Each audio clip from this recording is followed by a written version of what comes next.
Start by sitting on the ground with your legs extended in front of you, and place a foam roller under your calves.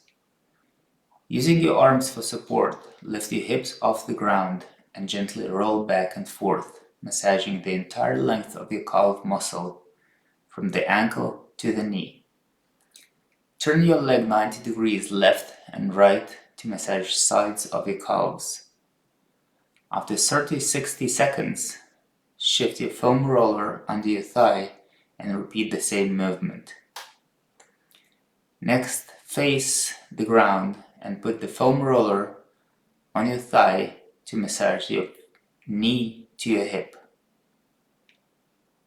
Adjust the pressure by shifting your body weight to target tight spots and knots in the muscles.